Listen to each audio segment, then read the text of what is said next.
Hare Krishna.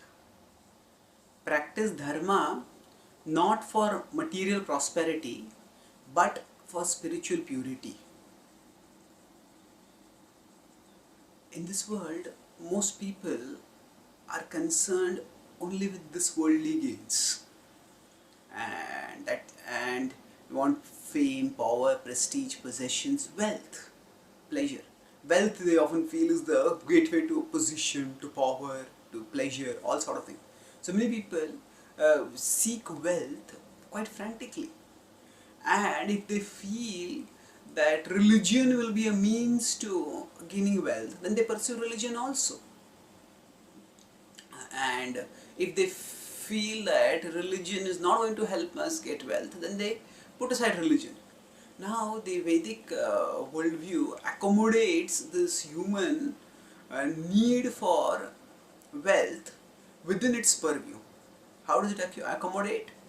By the fact that we humans are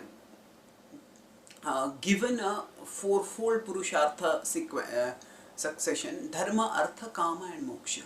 So dharma leads to artha, artha and leads to kama. That is acknowledged. So that means if one practices dharma, then that will provide artha. So now, does this? So the Bhagavad-gita agrees with this worldview, wherein it talks about how many people practice dharma to get bhoga and aishwarya in heavens. But then after that, the same Bhagavad-gita says that trayi-gunya vishaya veda nistrayi-gunyo bhavarjuna. So in 2.42 and 43, the Gita talks about this kind of people who practice dharma to get bhoga and aishwarya, which is essentially another way of putting as artha and kama. But then Krishna says, go beyond these. Trayi-gunya vishaya veda nistrayi-gunyo bhavarjuna nirdvandvo nitya-sattvastho niryoga kshema-atmavan. So Krishna says over here, trayi-gunya vishaya veda, that the Vedas talk about subjects within the three modes of material nature, but he says you go beyond the three modes. Nistrayi-gunyo bhavarjuna. Nistrayi-gunyo means that you see something which is beyond the three modes. Nirdvandvo nitya-sattvastho. Go beyond duality, and nitya-sattvastho. Be situated in the eternal existence. Niryoga kshema atmavan. Niryoga kshema. Beyond the nature, beyond material nature. And atmavan. Atmavan means that which is one who is self-situated. One who is self-situated. Atmavan. Niryoga kshema atmavan. So, beyond considerations of loss and gain.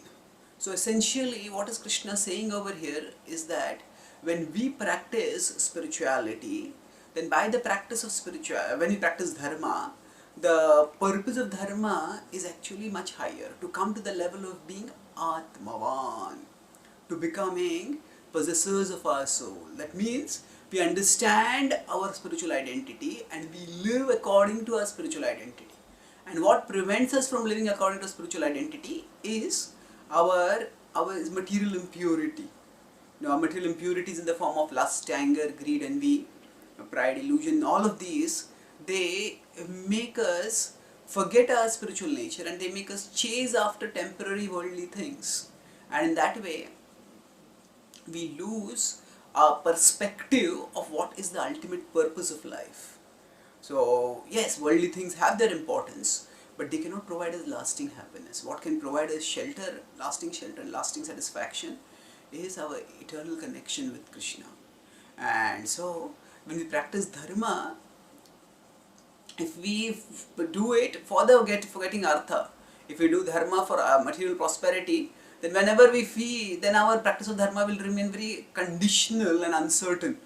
That means if we don't get dharma, if we don't get the result, then we will feel of material prosperity, we'll think, why am I practicing this? Or if we get material prosperity by some alternative means, then also we'll feel, what is the need to practice this?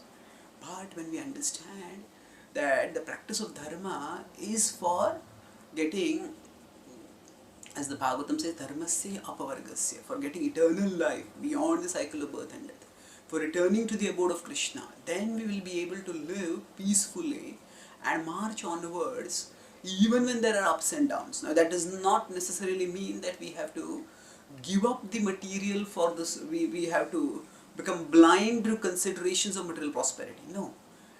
We just don't let ourselves become obsessed by it.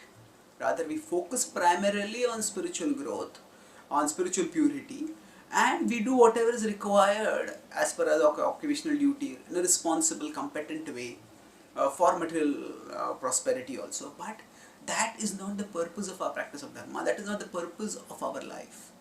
And that way, when we live for cultivating spiritual purity, then we connect ourselves with Krishna. And Krishna is Madhava. He is the Lord of the goddess of fortune. So he is the Lord of the one who is the goddess of all material prosperity. So devotee will not be unprovided for. Devotee will be provided for. But that provision, if that provision becomes our primary focus, then we get distracted from devotion. Rather, when we fix ourselves on devotion, and Krishna says over here, niryoga kshema atmavan. Don't worry about considerations of gain and protection. But towards the end of later in the Gita 9.22 says that yoga kshemam vahamyaham. I will provide for your needs. So if we just focus on connecting ourselves with Krishna to the best of our capacity and doing our worldly duties without giving in to inordinate anxieties, then we'll find that we will live in material and spiritual well-being. Thank you.